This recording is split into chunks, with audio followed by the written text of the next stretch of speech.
جی اس وقت میں موجود ہوں لیاقت آباد ڈاک خانے پہ سیون ایریا فلائی اوور کے پاس، اور ہمارے ساتھ موجود ہیں اسسٹنٹ ایگزیکٹو انجینئر ظفر ملک. ہم اس وقت یہاں میں موجود ہے کہ 48 انچ کی قطر کی لائن، واٹر بورڈ کی لائن بیٹھ گئی ہے اور تقریباً 98% علاقہ اس سے متاثر ہوا ہے. آج بات کرتے ہیں اسسٹنٹ ایگزیکٹو انجینئر ظفر ملک سے کہ انہوں نے اس حوالے سے کیا اقدامات کیے ہیں. جو لائن ابھی ڈیمیج ہوئی ہے اس سے جو علاقہ متاثر ہوا ہے اس کا کیا سبسٹیٹیوٹ کیا ہے انہوں نے. ظفر ملک سے بات کرتے ہیں. بسم اللہ الرحمن الرحیم. یہ گزشتہ روز جو ہے یہ لائن ہماری جو ہے سنک کر گئی تھی، تو اس میں بہت بڑی ایک کیویٹی پڑ گئی تھی.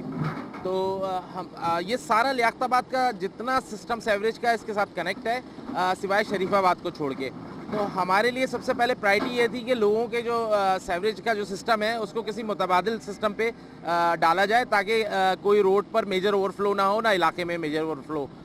آپ دیکھ سکتے ہیں کہ ایس ایم توفیق روڈ ہے، یہ ایس ایم توفیق روڈ پہ یہ سنک ڈاؤن ہوا ہے. یہاں پر دیکھ لیں یا اور دوسری روڈوں کو دیکھ لیں تو آپ کو سیوریج کا پانی نظر نہیں آئے گا، کیونکہ ہم نے بڑی جدوجہد کے بعد اس سسٹم کو آلٹرنیٹ سسٹم پہ شفٹ کر دیا ہے.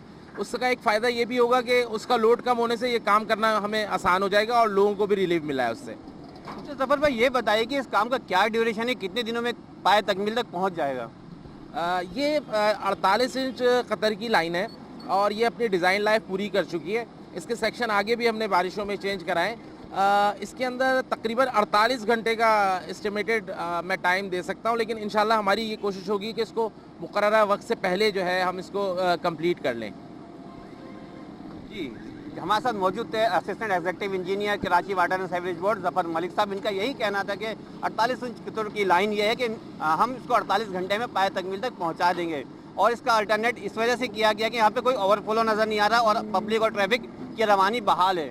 کیمرہ مین امجد اقبال کے ساتھ Afaq Ahmed Siddiqui, M7 city news, Karachi.